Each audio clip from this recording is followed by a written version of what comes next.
Welcome to the 20th season of the NitWits, a weekly roundtable discussion on the Penn State Nittany Lions. Our panel includes Neil Rudell of the Altoona Mirror and Mark Brennan of FightOnState.com. Between them, they've covered Penn State football for 70 years. The NitWits are hosted by WTAJ Sports Director Alex Colley, and each week we welcome a former Nittany Lion as our special guest analyst. The NitWits are brought to you by Irwin Financial, Raymond James, an independent firm, and a firm foundation for your financial future. By Coldwell Banker, no one will work harder to sell your home. By Courtesy Motor Sales of Altoona, where courtesy means a great deal. By the Allegro, where fine cuisine is a way of life. By Health South, your rehab choice. Health South Altoona, ask for us by name. By Monarch Cleaners, for all your dry cleaning, uniform, and mat rentals. By Reed and Solani Orthodontics. Doctors Reed and Solani provide orthodontics for children and adults. By W.S. Lee & Sons, your local food distributor. Go, Penn State! By Allegheny Street Cigar. Allegheny Street Cigar, Blair County's only cigar lounge. By McAleer's Plumbing, specializing in plumbing, heating, and air conditioning, serving our community since 1886. By Lakeview Sheds and Vinyl in East Freedom. You can buy off our lot or we can customize your dream shed. By Shields Awards and the Sports Shop. We have a fantastic selection of awards, apparel, and memorabilia at great prices. By EasyToUse.com, your Yellow Pages connection in print and online. By FightOnState.com, as close as you can get to Penn State football without putting on a helmet. And by the Altoona Mirror, featuring Penn State Game Day every Friday and Penn State Extra every Sunday. Welcome to the NitWits. Penn State demolishes Akron 52-0 in their season opener, and we're here to break it all down and look ahead to next week. We are, as always, joined by Neil Rudell of the Altoona Mirror, FightOnState.com's Mark Brennan, and a member of the 1982 National Championship team, former Penn State offensive lineman, and now author. That's right, adding that to the resume of when the Lions roared, Joe Paterno, and one of college football's greatest teams. We welcome in Bill Kuntz. Thank you so much. My pleasure being here. Thank you for having me. And we're going to get back to the book in just a little bit. For now, though, what did we like most about that 52-0 season opening win? Well, I'll start. I mean, offensively, I think we all thought they were going to break out, and obviously they did. I was impressed, really, defensively. The waves of depth that they showed early in the first quarter and just kept getting stronger as the game went on. Obviously, the shutout was important to them. I just think overall it was a terrific start. Well, I survived being put next to Neil again in the press box. And you can move. Yeah, in front of Alex. Listen, you know what really impressed me? They have a 9-play opening drive. Saquon Barkley didn't touch the ball once. Akron was really taking that away, and Penn State took what Akron was giving. Now, that ended up in an interception, but I think it really set the tone. And, Neil, when you talk about defense, they had 34 guys make tackles in that game. That's incredible.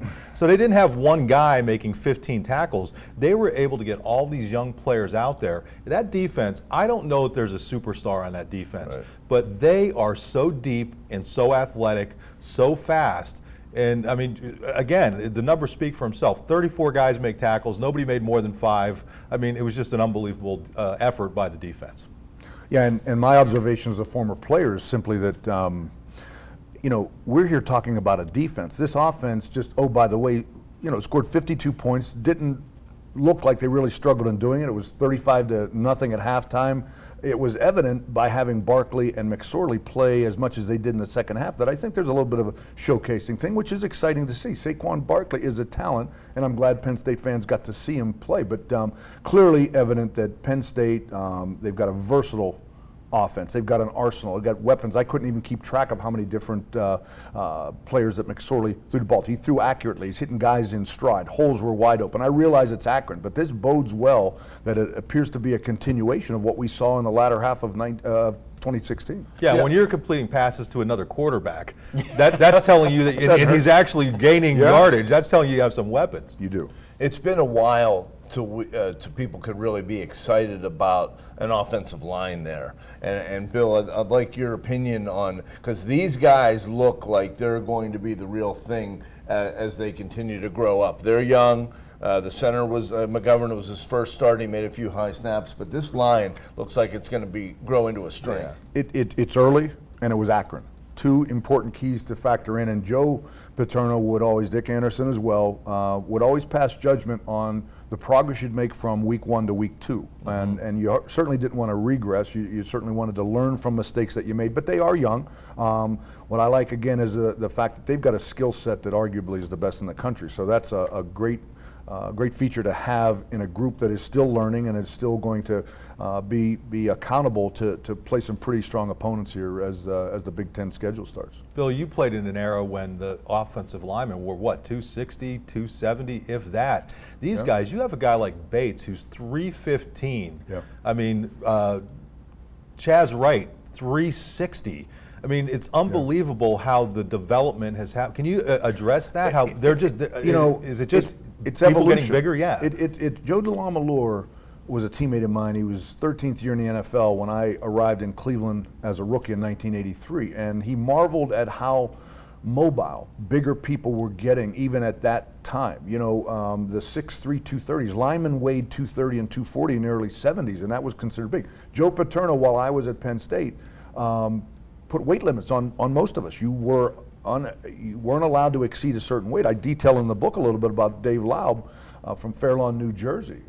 Just a beast of a man, but and clearly could carry some body weight. Came in a little heavy prior to the '82 season. But to your point, it is all about now seeing bigger people be nimble, mobile. I mean, these 6'8", 6'9" guys. Bryant McKinney comes to mind as to how they're morphing. They're taking power forwards from basketball teams and morphing them into just lights out offensive linemen. Jonathan Ogden comes to mind, things like that. Now, you mentioned that Barkley was not involved in that first series, but he definitely got his at some point. Did he live up to expectation? I guess I would have thought, and this is probably why they kept him in, that he would get more than, I think he got 18 touches. Which I thought he probably would get more, but boy, is he explosive. He looks like he's a video game player compared to everybody else with the speed, the tackling ability, the shiftiness, and the cutting. The Akron defenders wanted no part of him when he got his shoulders squared, I thought. If I'm going to be critical of one thing, what are you doing putting him back there returning kicks? Yeah. You have so many athletes on that team. Listen, I get that they would love to see him in that, really move up in that Heisman race. He's going to do that on his own. When you see these plays that he's making, hurdling people like that, that's what gets you in the Heisman race. Get him out. The last thing you want to do is to have this guy get hurt doing something like that. When you have, this isn't like you have, and with all due respect to Von Walker, this isn't like you have walk-ons back there now. You have tons of athletes. Get them back there returning those kicks.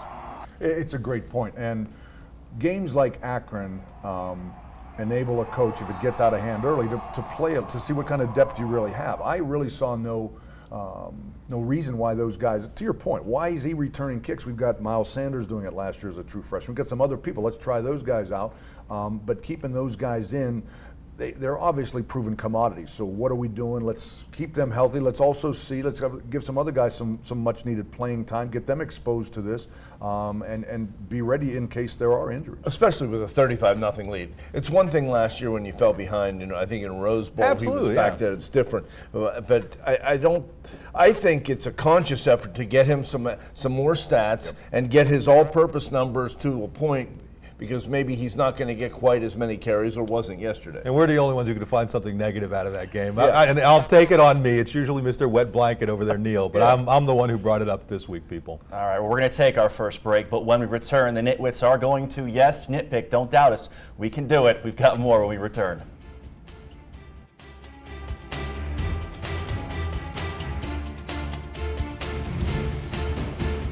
The Nitwits are brought to you by Irwin Financial, Raymond James, an independent firm, and a firm foundation for your financial future.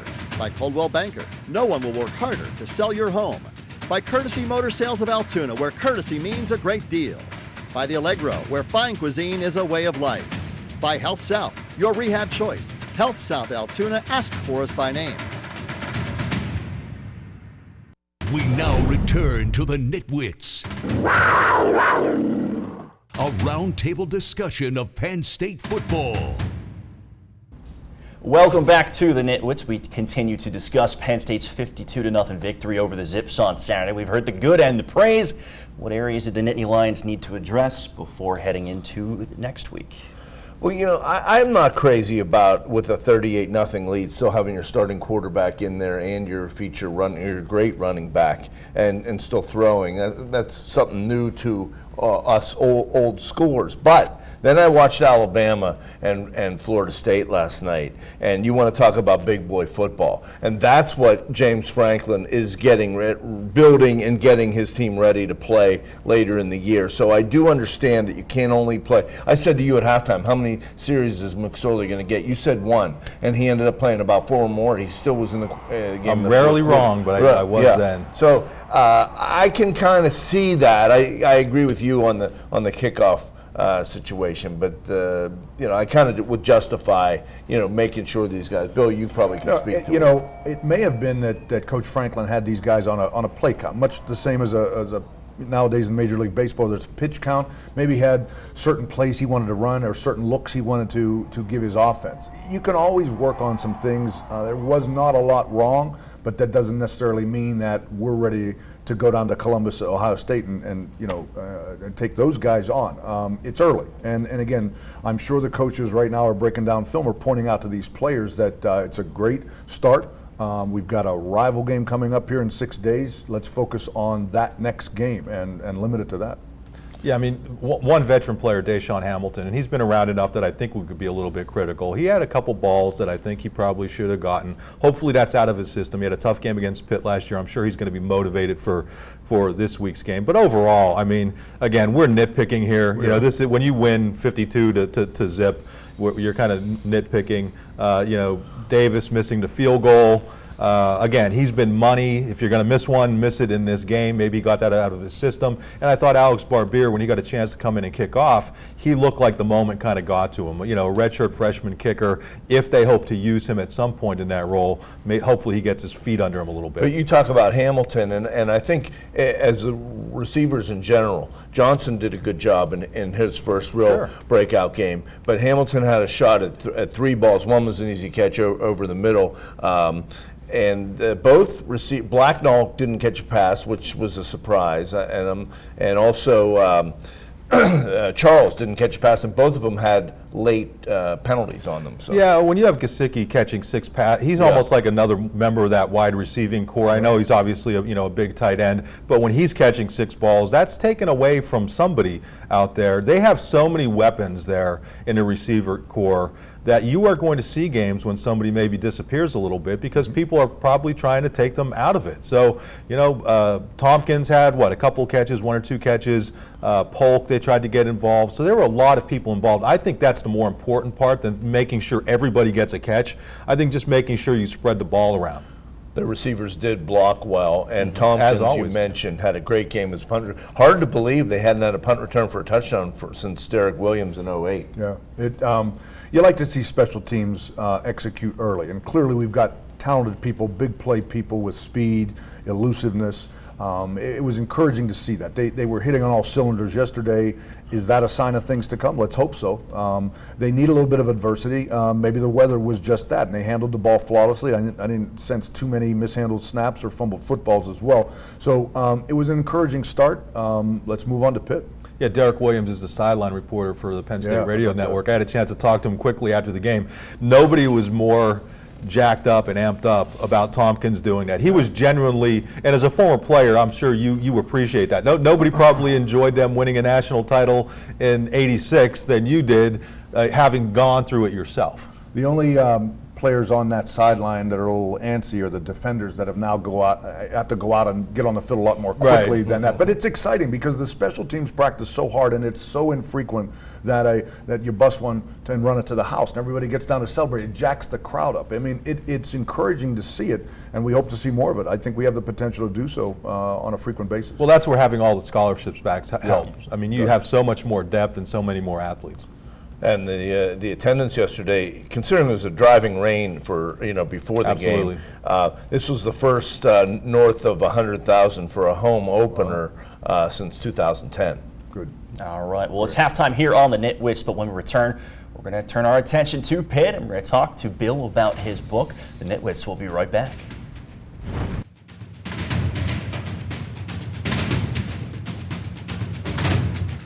The NitWits are brought to you by Monarch Cleaners, for all your dry cleaning, uniform, and mat rentals. By Reed and Salaney Orthodontics. Doctors Reed and Salaney provide orthodontics for children and adults. By W.S. Lee & Sons, your local food distributor. Go Penn State! By Allegheny Street Cigar. Allegheny Street Cigar, Blair County's only cigar lounge. By McAleer's Plumbing, specializing in plumbing, heating, and air conditioning, serving our community since 1886.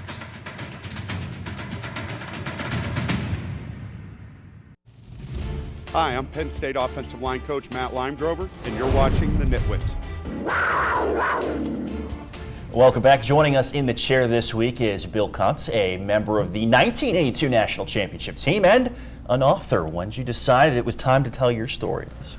You know, it's a collection of stories, first off. So, while challenging as a fledgling literary agent, if you will, it was also a labor of love to some degree. We knew we had a reunion coming up for the 35-year team, and this was born out of that as my deadline, but also knowing there were a lot of stories from that locker room that may not have ever been published. So that, as well as a statistical anomaly, as I'll call it, served as the preface for why I got interested in potentially making this vision into a reality.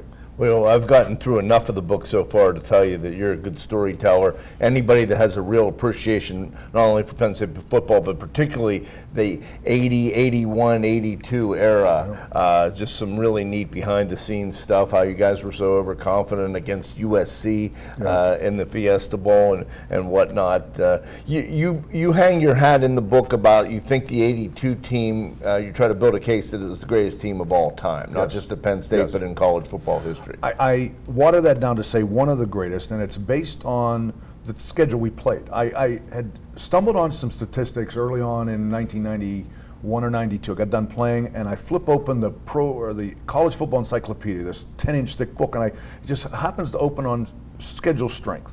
And listed there are a number of Penn State teams, a couple of which I played on. And the remainder of them don't seem to win anywhere near a number of the games. So here we are winning a national title against this who's who of top 10 teams. You know, Joe schedules this murderer's row, and I'm not sure, maybe I get to talk about that a little bit, but I kept following it for years and years, and it finally dawns on me that not a lot of teams that won the national title played one of the most difficult schedules in the country. So that served, as I mentioned, as the premise. These numbers seem to make sense, and there are a lot of things I cite in the book about, some things that the 82 team accomplished based on who they played, the number of top 5 and top 10 ranked teams that some of these teams didn't get. So from that aspect of it, I think that argument stands up. I think it's a compelling read on the numerics of it. Just for some quick perspective about it, you're playing home and home with Alabama. They had a 10-year series, home and home with Notre Dame. At that time, they had a long series with Nebraska.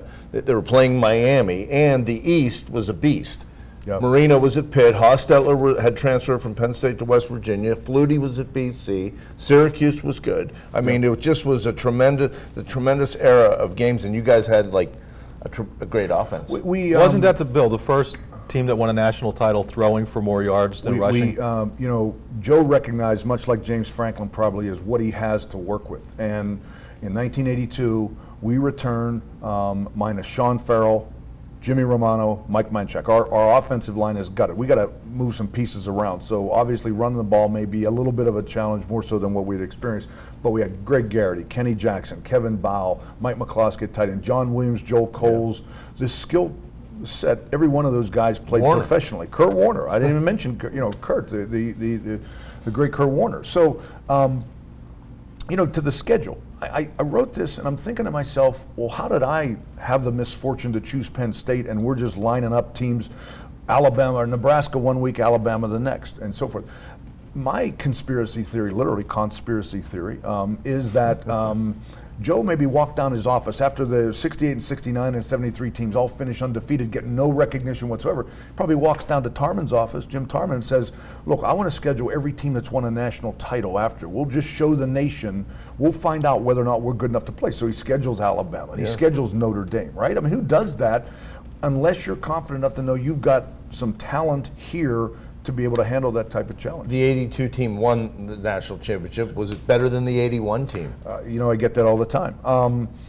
on paper, based on the number of draft picks, based on the success of those teams, you have to argue the 81 team from a talent perspective. But what really comes out in this book and the interviews I conducted with my teammates was the word chemistry and camaraderie. Mike Zordich was an incoming freshman. It was the first thing out of his mouth. Says, I think we won that because of the way the seniors treated the incoming freshmen. Now, we didn't do it intentionally, but I will tell you that the 81 team had that nucleus of seniors, those arrogant guys, like Parlavecchio and D'Amico and Farrell and Munchak and so forth. I'm not saying they alienated the rest of the group, but they were a very confident group in their own right. Team chemistry is a funny thing. Where did the game in 81, 48-14 rank for your career? Well, being from Pittsburgh, it certainly was a thrill to be able to go into Pitt Stadium, play the number one ranked team, a lot of talent on both sides, but it was a momentum shift the likes of I've never been a part of since. I mean, we're down 14-0. Marino's just flicking bullets, and he's picking apart a pretty good secondary with Paul Langford and Mark Robinson and Danny Biondi and those guys. And we're down 14-0. We have minus 1 yard total offense. And by the halftime, it's tied up, and after that. So it ranks right up there with one of the most exciting turnarounds, if you will, and I'm sure it was great for fans to watch, but we weren't so sure of ourselves after the first quarter. On the road at the number one, playing at the number one team in the country's home field. Well, coming up on Saturday, Pitt is coming to Beaver Stadium, and we're going to talk more about that one coming up after the break. The Nitwits will be right back.